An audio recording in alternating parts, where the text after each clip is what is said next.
for being here at Healthy at Home today. My name is Paige Corley, and I'm a health educator with Salt Lake County Aging and Adult Services. And I am very excited to present Jonelle Mason, and hopefully I've pronounced that last name correctly. Um, and I'm going to just tell you a little bit about Jonelle here. Jonelle is a registered dietitian who has worked for Harmon's grocery store since 2011. She became a dietitian because she saw and was fascinated by the large role diet plays in overall health. She enjoys working at a grocery store because it gives her the opportunity to really understand food and to help people with different health conditions make the best choices. I am super excited to have Jonelle here. I love registered dietitians. I think they are an underutilized provider out there that really anybody can be in contact with. And I think Jonelle is a really good example. Harmon's grocery store, it's around, it's accessible, and in a grocery store where you're buying food. So Jonelle's going to tell us about cooking healthy for one. So Jonelle, I wanted to say too, we really want this to be interactive. If you have questions or comments or strategies that you found to be helpful, please feel to unmute or ask your question during the presentation, or you can also put your questions in the chat. All right, Jonelle, I'll hand it over to you. Okay, Paige, are you seeing my screen? Perfect. I was a little worried that wasn't going to work, so I hopped in a little early. Yeah, good. Okay, everyone. As Paige said, I'm Jonelle. I'm really happy to be here today. This is a topic I'm really passionate about. So let's get started. Okay, so we are going to be talking about meal planning first, and then we'll move on to shopping tips, cooking for one, so some tips for cooking, some recipe ideas, and then I'll just have some other suggestions at the end.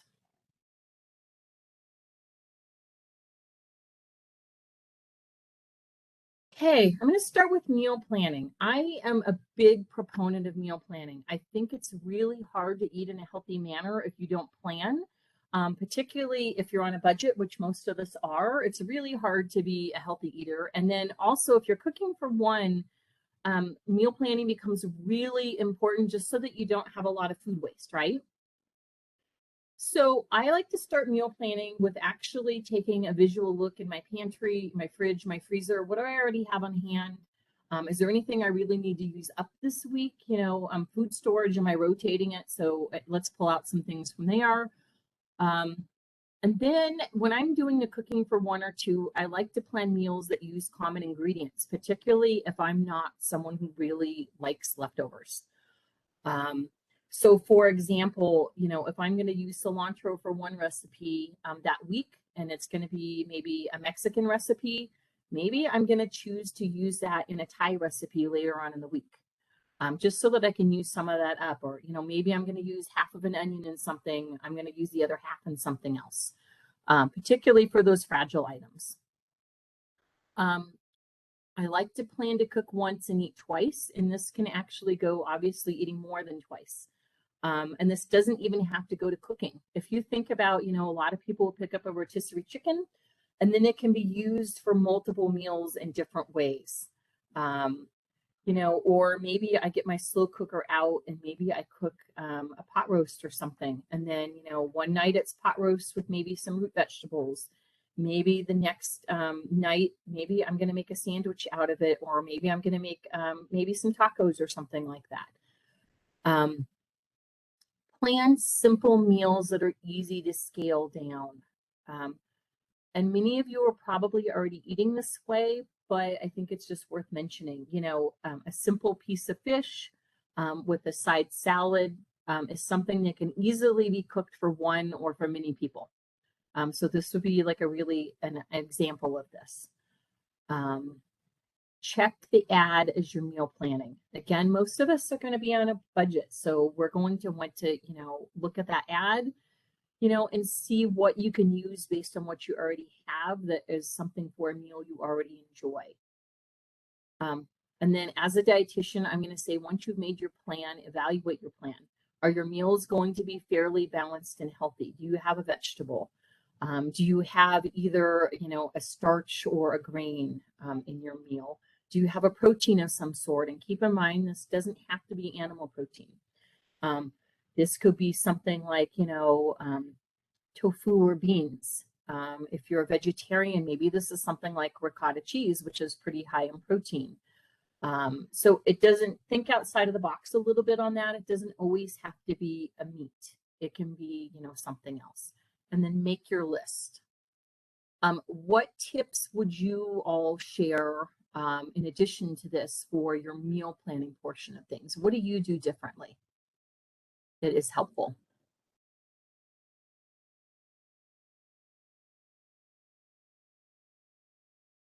I think if that's you talking, Paige, I think you're muted. No, I was just trying to unmute. One of the you said it. One of the things that I do is I really try to simplify. I really try to think of I'm not a vegetarian, so I'll think I'm gonna have a meat and a salad, and just start there without getting too complicated, because sometimes cooking is it's a lot. It's something that I have to think about at the end of the day, and so I try to simplify. Okay. Anyone else doing something else with their meal planning that's a little different than this? I'm going to say on the meal planning topic, another thing that I like to do for meal planning before I even start is I will actually look at the weather. Is it a soup week? Is it like today it's gorgeous outside? Maybe I'll actually like get the grill going. So kind of think about that as well, because I like to eat with the weather. I'm not going to eat soup during the summer. I just don't. I eat salad year round, but I'm like more about the salads during the warmer weather than I am during colder weather. Or I might do heartier salads during the winter months and lighter salads during the summer. So the weather is really important to my meal planning. Does anyone else find that to be the case? Okay, and then I also want to say here, meal planning, some people find it helpful to have a theme night for the week. Just to make things like maybe Monday is always leftovers from Sunday. Maybe that just works for you. Maybe it doesn't. Maybe, I'm sorry, but Taco Tuesday is Taco Tuesday for a reason. So maybe it's Taco Tuesday, and keep in mind, like, tacos can be relatively healthy depending on what you do with them. A corn tortilla is pretty reasonable from a health perspective. There's not a lot going on, and it's not high sodium. And as long as you're putting a healthy protein and some vegetable in there, that's pretty reasonable. So you can kind of think about nights of the week like that, and then think about how you can make it easier for yourself. Okay. Shopping. This is my big thing. I really know how to use the grocery store to advantage when you're talking about cooking for one or two. I'm going to start with some basic things. I'm going to kind of expand. Buy perishable items in just the quantity that you need. Think about this. I love to share that I really don't like celery very much. I will never throw celery into a salad. I will never eat a celery stick. However, I have one or two recipes that I like celery for. There's a soup recipe, for example, that I have that I like a little celery for. So I never buy a huge head of celery because I'm not going to eat it. So I'm actually wasting money by buying that huge head because I'm not going to make it through that head of celery. I'm instead going to pay a little bit more, and I'm going to buy that single celery stick that I can buy for whatever recipe that I need, right? So think about that. Think about, I like to tell people, use the salad bar. If your store has a salad bar, use the salad bar for small things that you need. Yes, it is more per pound for some items, and certainly not all items, though. Your greens are sometimes cheaper at the salad bar than they are if you were to buy a bag of greens.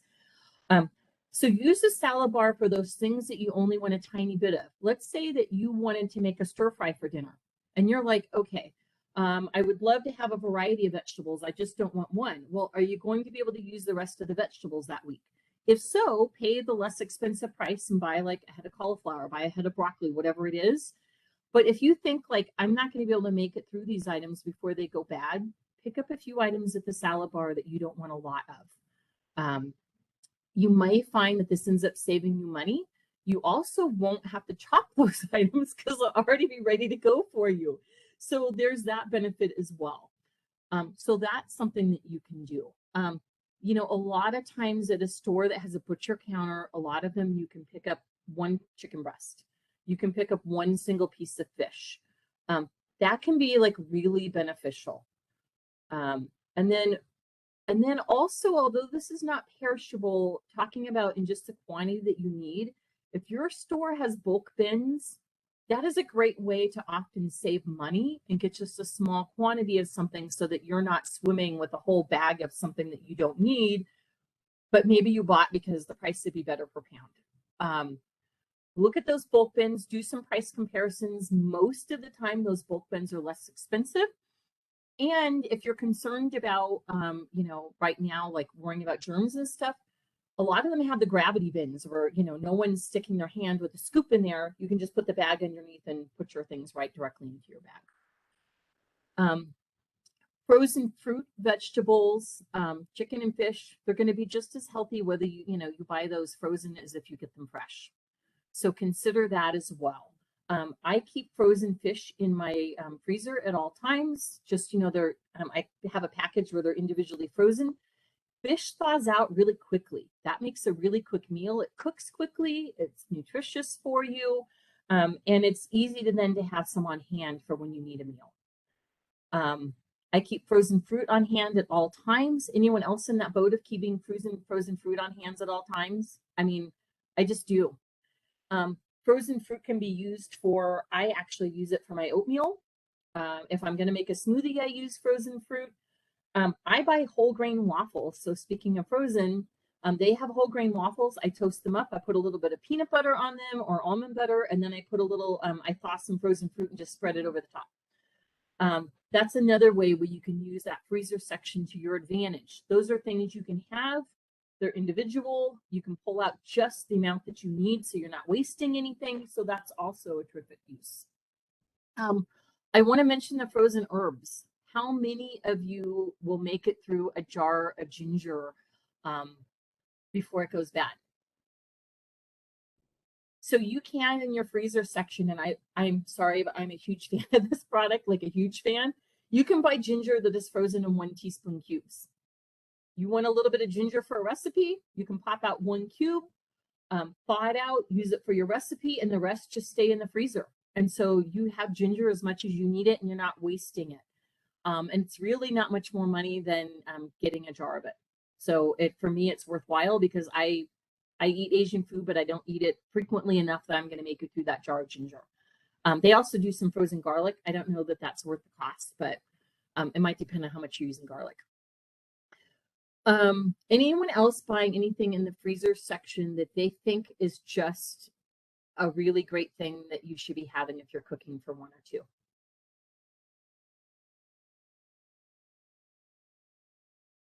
Nobody? I bet you guys are. I buy the frozen packages of stir-fry vegetables. That's which a you great idea, which you can Terry. use for stir-fry or just throw it in soup or something. Oh, I love that.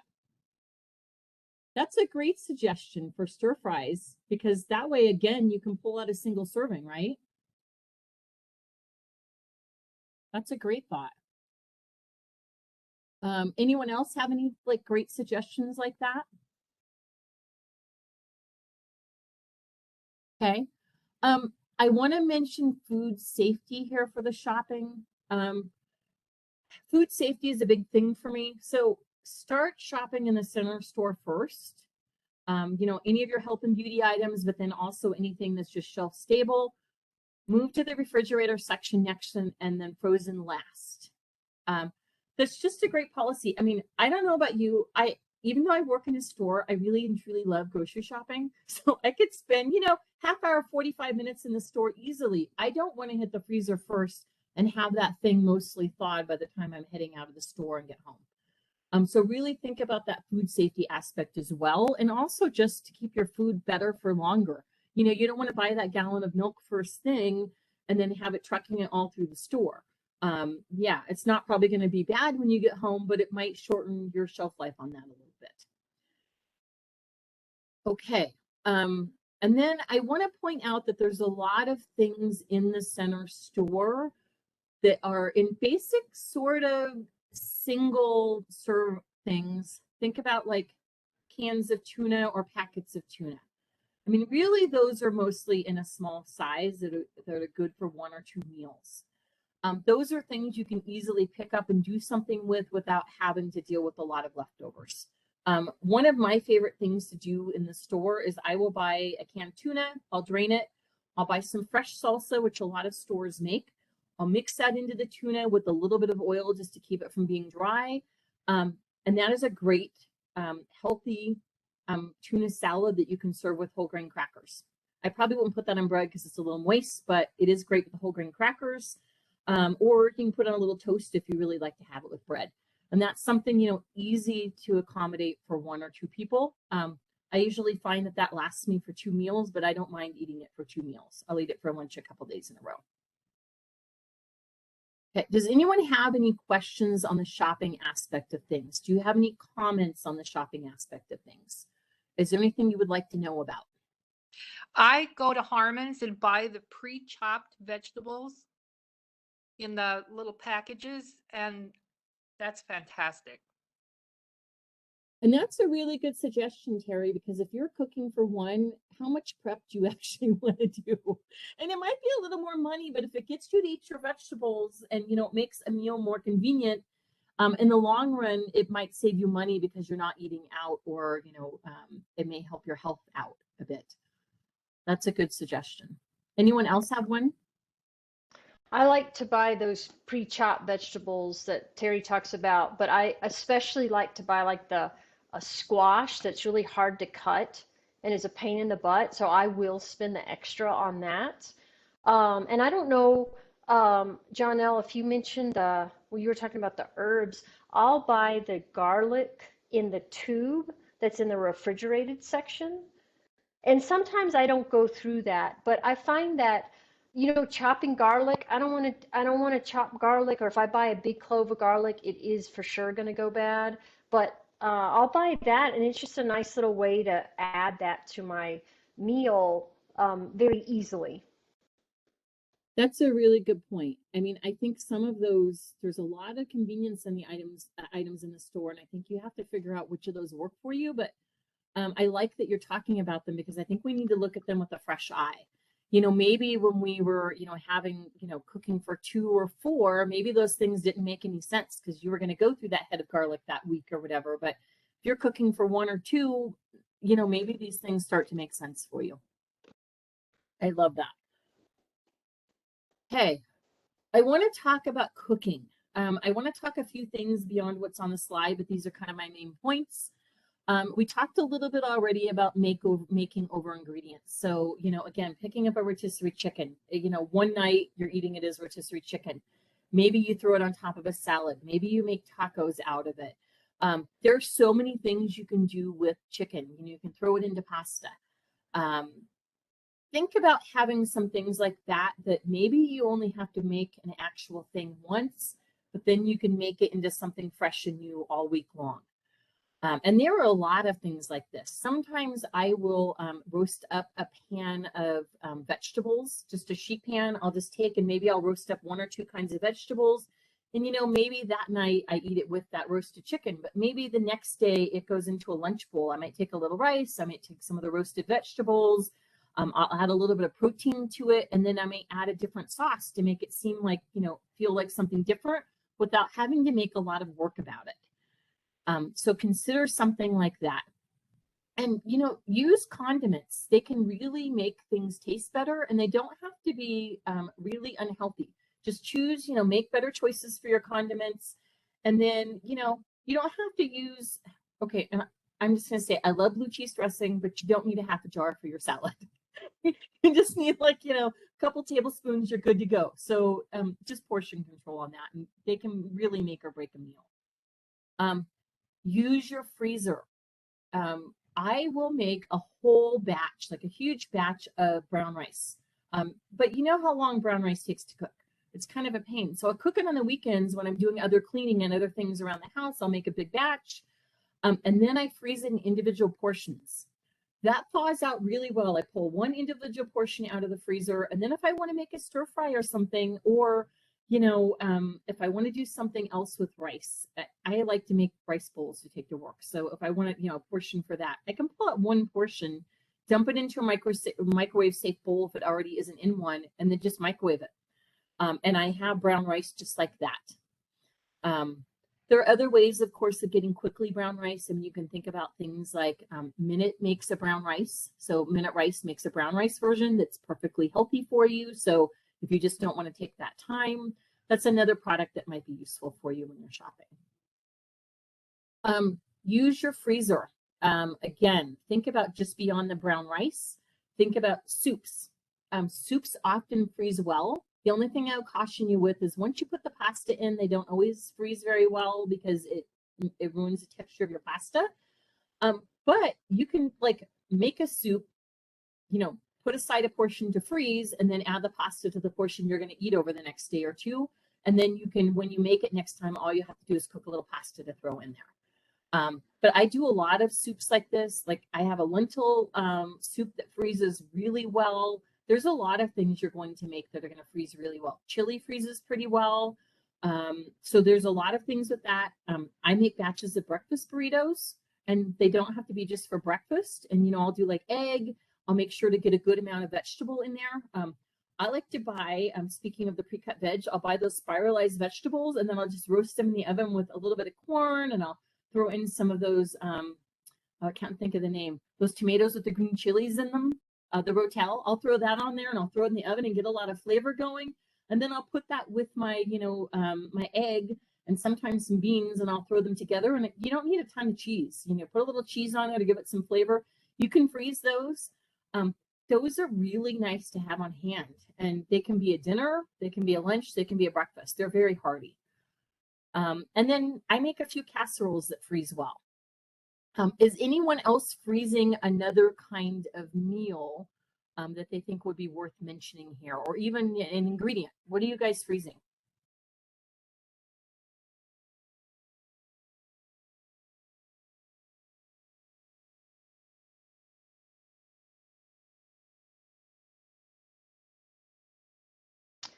You know what? I really don't freeze a lot because I grew up on frozen spaghetti. My mom was, she worked and the spaghetti was awesome, but that was a big part. And so I got to where I didn't want to eat frozen leftovers. And I should try it again because I know that it's good to freeze stuff and it gives you a variety. So that's a good reminder that you can make a batch of something and freeze it. And as long as it's not in there forever, it tastes pretty good. Yeah, agreed. From a food safety perspective, things will last like pretty much forever properly frozen, but yeah, the quality does go down after time. I will mention two more things that I freeze here. Marinara sauce. Let's say that you don't really want to make your own marinara sauce, or maybe you do. I will freeze just the sauce. If I'm going to make a batch of pasta at home, I mean, I'm not going to go through a whole jar. I don't eat a ton of leftover pasta. Like I'll eat some, but I'm not going to eat a whole jar's worth. So I'll often use maybe a half to a quarter jar of marinara sauce, and then I'll throw it in the freezer. I love chipotles and adobo to flavor my food, but that little silly jar, that little silly can, like how much can you actually use? So I actually, because all of my recipes call for it to be finely chopped or pureed, I stick my stick blender right in that dang jar it comes in, get it all pureed up, and then I use what I need for then, and then I throw the rest in the freezer. And I don't even do for myself, I don't even use things, because since I pureed it, you can actually fairly easily cut a piece off of that. And if you're concerned about that, you can use ice cube trays and just, freeze them. And then once they're frozen, pop them into a Ziploc. What about chicken stock? Is everyone always using the whole can every time you make something? Like, how many of us have recipes that say like half a cup of chicken stock? I freeze the rest. I do ice cube trays, and I always have an ice cube tray going in the freezer of chicken stock. And then when I just need a little bit, I can pull out just a little bit for a recipe. Some of the things about, cooking for one is really thinking about ways we can reduce that food waste too, because I think that's part of the problem with cooking for one is that you're like, man, I really would cook, but then I have either this huge pot of something or I have all of these leftover ingredients. So really thinking about those things. And then I also freeze lemon juice. I have recipes also that call for, I need a tablespoon of lemon juice. And, a lemon is going to make a good quarter cup most of the time. So I'll freeze the remaining for that. And it's really terrific when I want to maybe cook a little bit of fish and I don't, from the freezer, when I don't have a lemon on hand, then I have a little lemon juice I can use to flavor that fish. So that works really well. And then I mentioned earlier, cook simply. Use a simple protein, vegetable, and grain or starchy vegetable pattern. Really kind of think, like we mentioned earlier, it could be like a simple plate. Like it could be like, okay, here's just my piece of fish. Here's my vegetable. Maybe I made a little bit of rice to go with that. And that's it.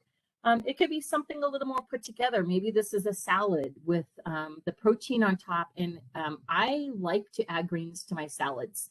I like to do a hearty grain in my salad to make it more like a meal. So I'll cook some farro or I'll cook some brown rice. When I can find whole oats, sometimes I'll cook some whole oats for that as well. If you need to be gluten-free, that's like a good one you can use. But they can go really well in a salad. I have a recipe that's baby kale, the whole grain, has some fruit in it. I throw some nuts in and it's really nice. So those are some things you can think where you can be creative based on your tastes. Okay. Oh, this slide was not supposed to be here, so we're going to move on. Sorry, I deleted that slide. At least I thought I did. Okay. I'm going to come up with some ideas here specifically for recipes. Okay, I love this one.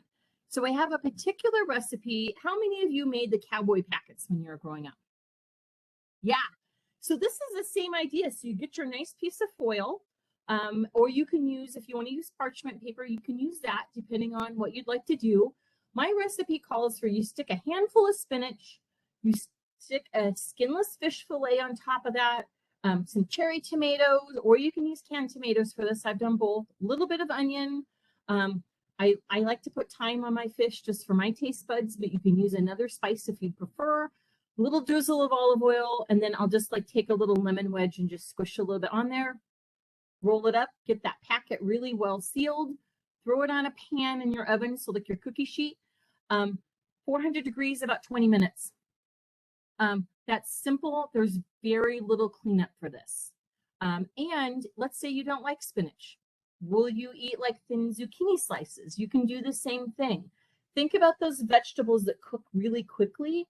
They would go really well for a recipe like this. And then you can translate this out to chicken as well. What you want to do though is if you're going to do chicken, maybe you don't pick a quick cooking veg. You cook something, put something in there that's going to cook a little bit longer.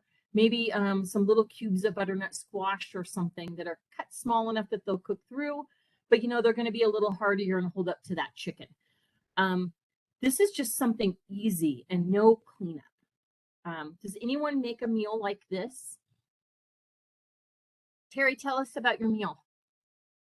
So I put a chicken breast and then I cover it with tarragon and sliced lemon, and then on the side I do the real thin sliced carrots long. I slice them, and asparagus and lemon juice, and then I fold it up, and it's a meal in a packet, and you don't have to wash dishes. I love that. I love you have 2 veg in there for first of all. So thanks for that. Looks nice. It does. And think about that. That is something you can easily get. Like you can buy 1 carrot, or carrots last in the fridge for a while. So you can buy the bag. I mean, that's something, those vegetables that store well are also ones to think about. I like that. Paige, did you have something similar you make as well? I do. I really like that suggestion, Terry. I never thought to put chicken in the foil, but that makes sense. I mean, I just throw it in a baking dish, but that makes sense. I have a pretty simple palate, so I don't like a lot of spices, but I'll do salmon or cod, but I'll just put lemon, butter, and I'll put, salt, pepper, a little bit of butter, and then I'll just put a slice of lemon on top of the fish and wrap it up. And I eat a lot of salads, but I'll have that, and it's very simple. Um, and I like it a lot, but I really like these ideas of adding the vegetables to the foil. It just never really occurred to me. It's very helpful. Okay, going on the same topic. This is a sheet pan dinner. And I'm going to pull this up. Let's just continue with Google or something. This didn't make me do this earlier, so this is very annoying. Sorry about that. Yes, we do not mind. There we are. Okay. Okay, I may just have to redo this one. Okay, New York Times is giving me really a lot of difficulty. It was just letting me look at it like 1 minute ago, so I don't know why it's giving me so much trouble. Let me see. Here we are. Can everyone see that? Okay. So I love this is a New York Times article for how to make a sheet pan dinner. This is one of the things I love to make for, 1 or 2 people. Because you can make a small sheet pan dinner, you can make a large sheet pan dinner and have leftovers. This is entirely up to you. This is one of my favorite things. So this article goes through, and I'm just going to walk you through this. And this is like really good step by step. And I wasn't going to reinvent the wheel for this, but like it'll tell you, okay, poultry, how long is it going to take you to cook this piece of chicken, right? It's going to give you an approximate time. Seafood, how long is it going to take? What I like about this is you pick your protein, okay, and it could be pork, it could be tofu. Okay, you're picking a protein. You're going to decide how long that's going to take you to cook, okay? Then we're going to go down to the next. Pick vegetables that are going to take the same amount of time as your protein. So if you know your chicken back up here, so let's pretend like we're going to make a chicken meal. Okay, if we're going to do like, let's say we're going to do whole chicken thighs, 25 to 40 minutes. Okay, I'm going to come down here and I'm going to pick a vegetable that's going to take about the same amount of time. So cauliflower takes about that same amount of time. So maybe I'd like to do chicken with cauliflower. Maybe I don't like cauliflower. Maybe I'll do butternut squash. You pair these up together, and then you're going to add some flavor. So you're going to choose, you need a little bit of fat for this type of thing, because you're going to want to put maybe a little bit of oil on your chicken, but mostly those vegetables are going to need some oil to keep from drying out. You can add a little onion to this if you like, and then you're going to add whatever spices that you like. I have spice blends I just buy off the shelf that are just to my taste buds. I mean, maybe someone else wouldn't think it was great, but I do. So you find those things that work for you. So we're going to add our herbs and spices to this. If you're going to want fresh herbs that are the soft variety, so think basil, parsley, you're going to want to add those in kind of at the end.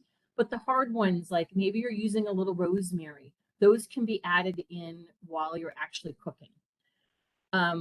And then, maybe you put some whole garlic cloves on there. I mean, who doesn't like roasted garlic?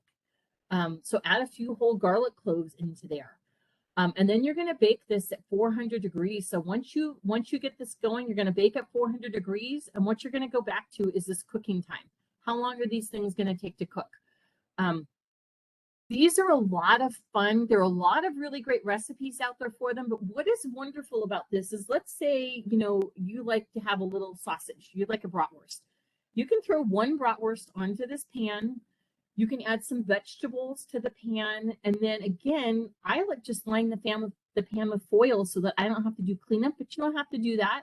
If you're trying to be a little more environmental, you can just maybe get a nice nonstick cookie sheet. And then you're just going to throw this in the oven. And then once it's cooking, it's no work.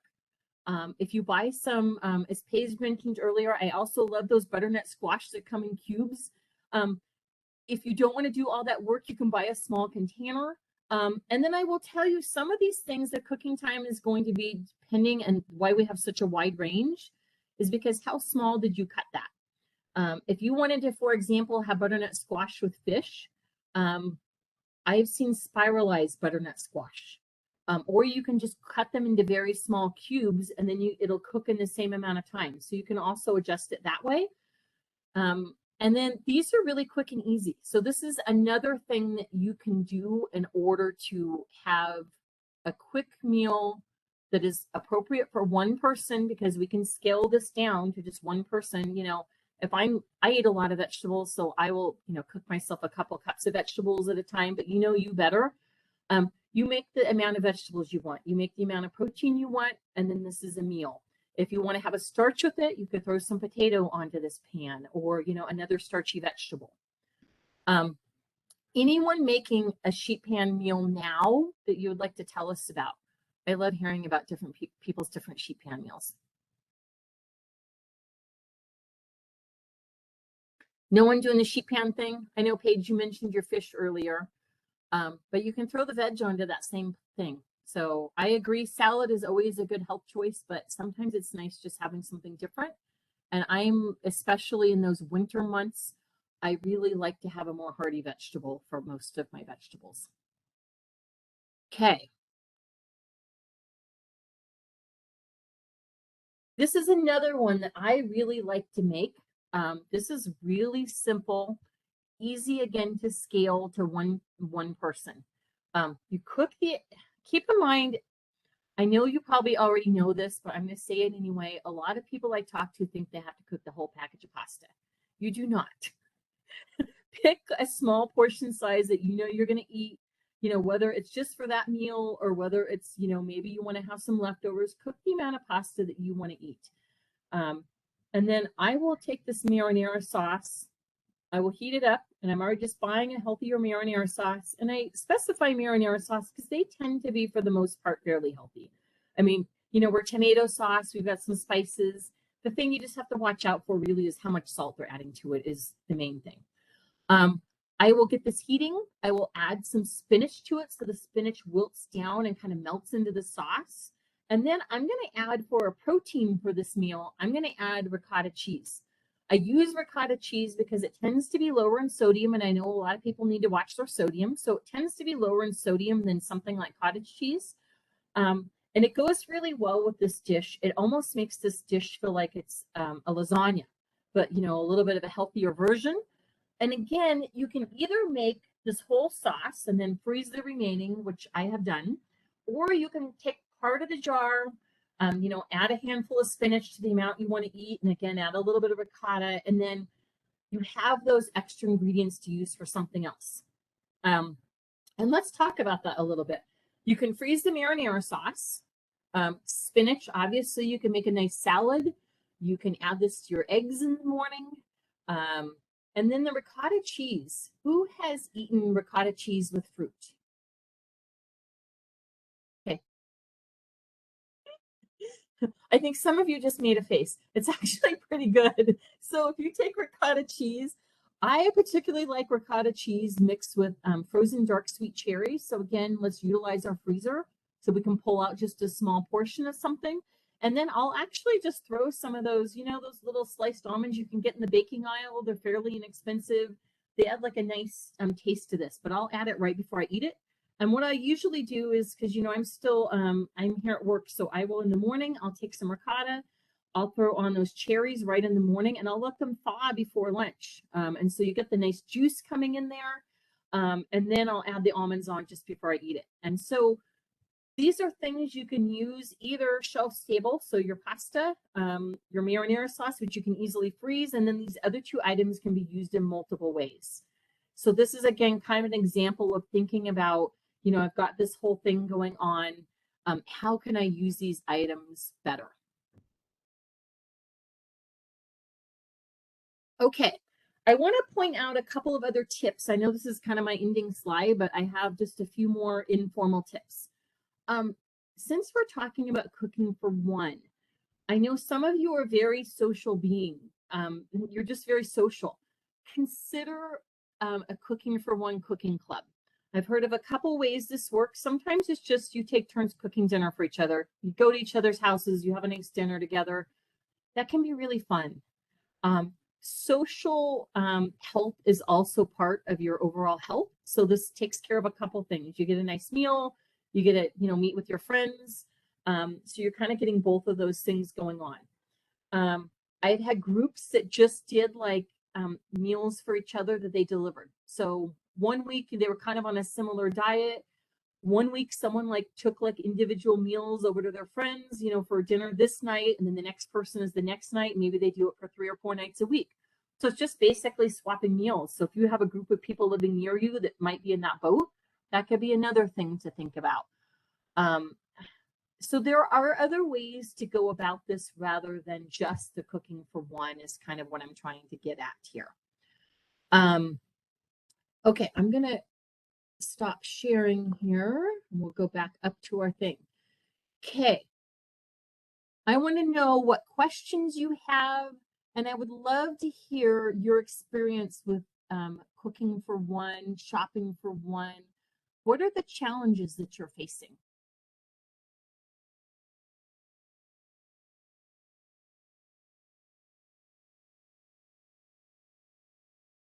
And for those of you who maybe don't want to unmute yourself, I see Suzanne Lewis said she uses a meal planning app, and it looks like she has added that here. Where? Oh, maybe I don't see the app. She's got a couple of links going on here. Is this just for the program? Yeah, those aren't links to the actual app, but if Suzanne can add that, she will. She'll add Okay. and if she does, I'll let you know. Or maybe she can just put the name of it in the chat, the meal plan. There you go. Mealime. Oh, I'd use Mealime. That's actually a pretty nice one. I had it through a wellness program previously. So that's a nice one. Does that cost anything or is it free? Suzanne, if you could answer that, because I got it through my wellness program, so I don't know if it was something that. Yeah, I'll answer. It's free, but then if you want to upgrade, you can pay a little extra for extra recipes. Overall, it's really free. It helps me with like food waste because it will give you like it asks what kind of food you like, and then it uses what food you like to plan your weekly meals. Yeah, and if I recall, there are a lot of recipes in there, right, Suzanne?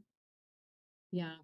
I've seen it. And Yeah. You can, like, if you have allergies, you can actually like you can click that you have certain allergies, so it won't like, you know, give you those recipes that don't apply to your allergies as well. Okay, awesome. Okay, is anyone facing challenges with the meal planning? Does anyone have something that's just not working for them? Can you hear me? Yeah. Okay. I just don't like to cook.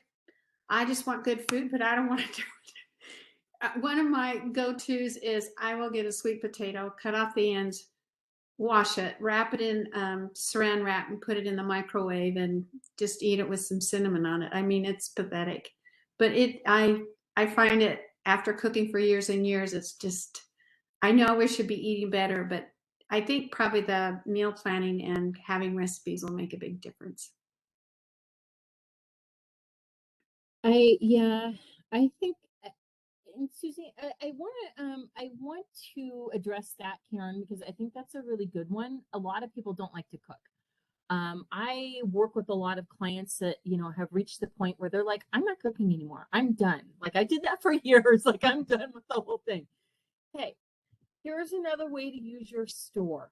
I want you to look and see what is pre-cooked that's a reasonably healthy choice. I'm pretty sure that most of the grocery stores in the area are going to have something like maybe a pre-cooked piece of salmon. Okay.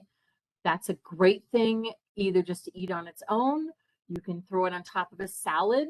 So think about some stuff like that. The tuna salad I mentioned earlier is really just mixing things together. I'm not even going to call that cooking because it really isn't. And actually, I didn't even grow up eating fish.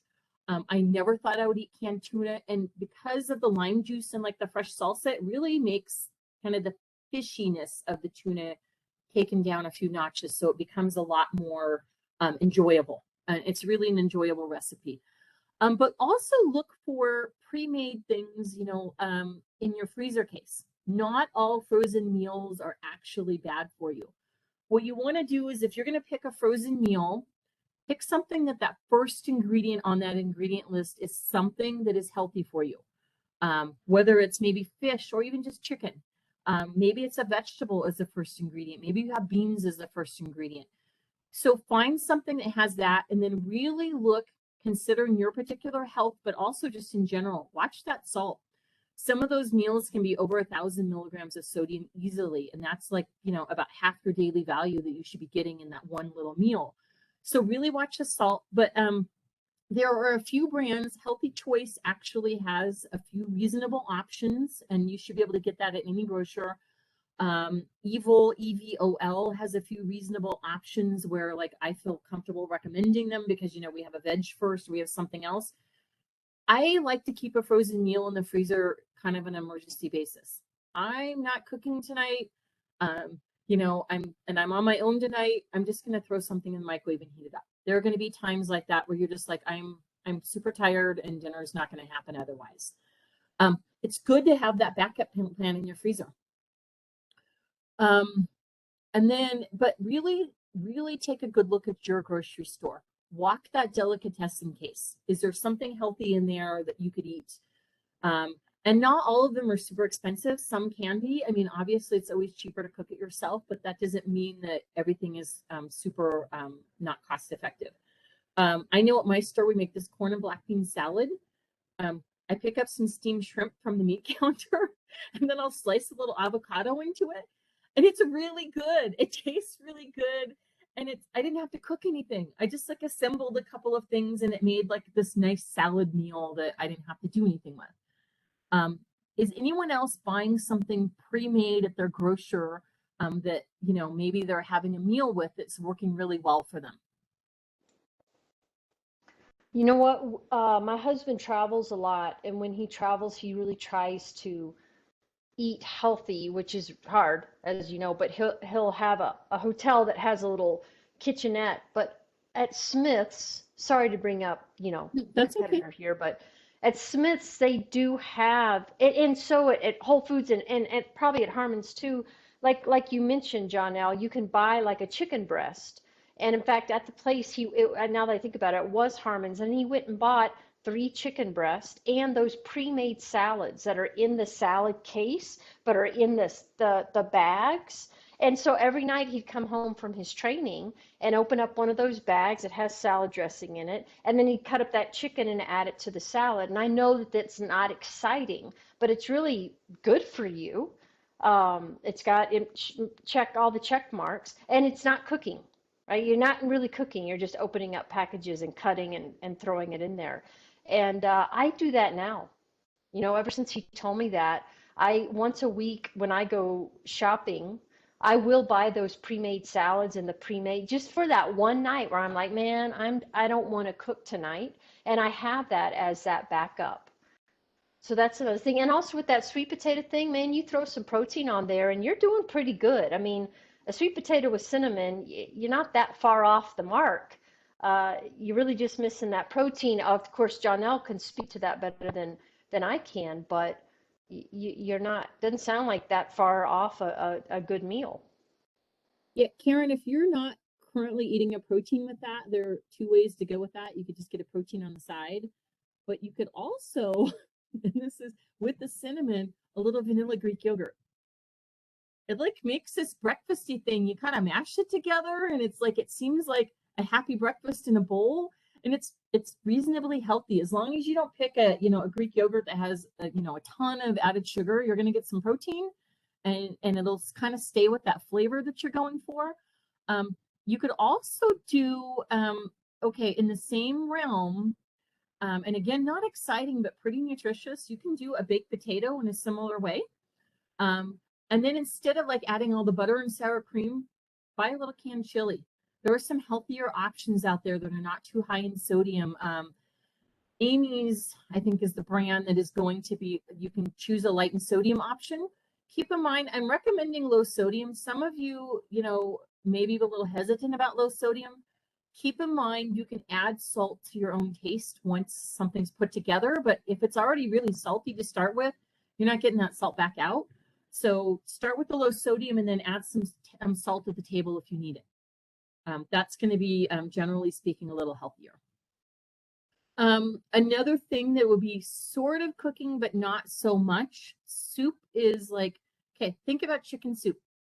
Buy some rotisserie chicken or some, chicken breast, just like a piece, cut it up, throw it into the pot, add like just a simple vegetable, frozen. Get some frozen carrots. What vegetable do you like to have in soup? Throw some frozen carrot or whatever you like in that soup. And then, you can cook a little pasta right in the soup if you want to. You don't have to cook it separately. So you can just cook it all in the same pot. So do a lower sodium stock. You could also make a quick one that I have done. If you take that leftover marinara from the other meal and add some vegetable stock to it, some beans, some frozen vegetables, and a little bit of pasta, you have a minestrone without really any effort. It's just like, throw it all in the pot, let it simmer together. If you pick a marinara that you like, chances are you're going to like that minestrone soup as well. And then again, that's kind of a no cook sort of thing. I know it is cooking, but it's not like a huge effort with having to chop a bunch of stuff. And yeah.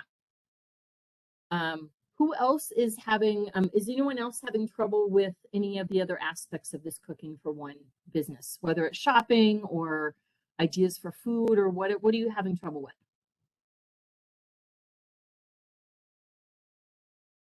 I'm kind of, the mindset of cooking, I'm used to cooking for a crowd and I can't get over that. How do you get out of that? Well, one, I think by making things interesting, by finding some new recipes. There are actually, if you go on the internet and just search for cooking, recipes for one or recipes for two, there are quite a number of recipes out there. So there's that. Two, you could take your favorite recipes and scale them down. What I would caution you with is, depending on what it is, some things don't scale down really well, but most of them do. But like, let's say it's like giving you a certain amount of oil to coat a pan. If you're coating a smaller pan, you're not going to need as much, obviously, as the full recipe, but you're probably not going to be able to scale that down quite the same as your recipe, because you're still going to have that surface area. But, a lot of those can just be taken care of with common sense, just really thinking about what you're doing. Are there recipes that you're having trouble with, do you think? Well, like soup, I just can't seem to manage to make a small amount. I end up, with freezers full of soup and spaghetti sauce, stuff. Okay, I have two suggestions for that. One, really look at scaling down your recipe. Soup, you should be able to scale down pretty well. There might be a slight liquid difference, but that can easily be corrected as you're cooking it. Two, have any of you ever done a soup swap? So you host a party at your house, everyone brings 4 quarts of soup, and you all swap the soups with each other. So that way you actually get a variety of soups. And when I've done this before, and what I ask my guests to do, I actually just ask them, like, can half of you bring a soup already frozen that freezes well, and can the other half of you bring soup that is ready to eat now? And they all did it, and it worked out so well, because we all chose a couple frozen soups, and then we chose a couple of fresh soups. And then it was really terrific, because then when I didn't want to cook another night, my neighbor's soup was in the freezer, and then I just pulled it out and heated it up. And you're only getting a quart at a time that way. So that could be one way for the soup thing. The pasta sauce, depending on what kind of pasta sauce you're making, it might be a good idea to maybe think about other ways of using it or scaling your recipe. So just kind of like I talked about with that marinara sauce, can it be pasta sauce? But maybe can I make a minestrone soup with it that would be like a quick soup? So you could maybe think about something like that. So now I was just gonna say, so my mom, she had 6 kids, so she cooks dinner for 8 people every night, even though all her kids are gone. And she's like, it's not super cost effective, but what she does is she'll just cook like 3 days, and they have a neighbor who they're also empty nesters. So they just have each other over for dinner because they have the same problem. They're like, we're just used to cooking for a big family, and it's hard after like 30 something years to scale down. So it's a good opportunity to get to know your neighbors too. I agree, Suzanne. I think that's really important. And, it can be cost effective, because if the neighbor's feeding you, as well, then, you know, you have nights when you're not cooking. Another suggestion I would have, because I am Karen Stringham's mom, is she has daughters that cook. So she needs to have her daughters cook some food and she can freeze it so she has some food. So just throwing that out there as well.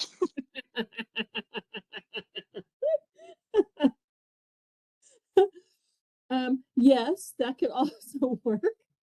I did, you know, when we weren't getting out and eating so much, my mother loves to eat out.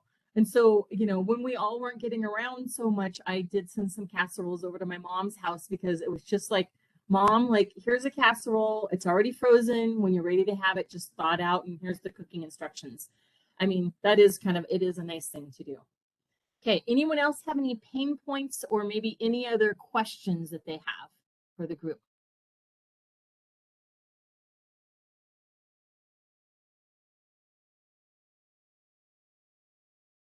Okay, my contact information, I'm just over at Harmon's. I'm at the Brickyard store, so you're always welcome just to give me a phone call. The number's out there, so give me a phone call if you'd like.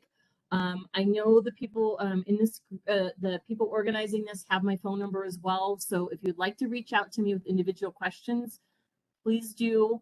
It is part of my job just to answer questions, so if you call me and have a question, I am more than happy to answer it. I also do. I just have a comment. It's all about presentation. You want to make it look real nice, whatever you're fixing, so that you know, so that it has a lot of eye appeal. I agree, Darlene. And probably we could all use some tips from you because my food is very often delicious and not so beautiful. Well, I don't really have tips, but I just try to make it look, Yeah. you know, like nice on the plate. Yeah, I agree. I think that's a skill, Darlene. And you probably could give us some tips. I mean that sincerely because I think we could all. Well, a lot of times instead of a salad, I'll just have like, you don't like celery, but just like some cut up vegetables and some dip and stuff for my vegetable. And like I like a sweet potato and bake it, and then I use that for 2 nights, and then I have like, you know, some usually like some fish with it and stuff. Darlene, I think you bring up a really important point there. A lot of times we feel like a vegetable either has to be a formal salad or we have to cook the vegetable. There isn't anything wrong with having some veggies and dip on the side as your vegetable for the night. That's a really good point, Darlene. Yeah. I like that. It just has more, you know, just not, you know, it feels better than just eating some like singing peas or something, you know, or whatever you're eating. Yeah, I agree. I agree. Okay, well, thank you, everybody. I really appreciate you today. If you have questions, please feel free to reach out to me. I also offer a free of charge store tour. So if you feel like you want someone to walk you through the store and point out some things, you're welcome to contact me and set one of those up if you feel like it. Thank you, everybody. I have a non-food related question. I Okay. really love your sweater. Where can I buy that? Unfortunately, I'm sure I bought it on clearance from Ann Taylor last year. Oh, I love it. I own about 30 cardigans because I feel like dietitians should wear cardigans.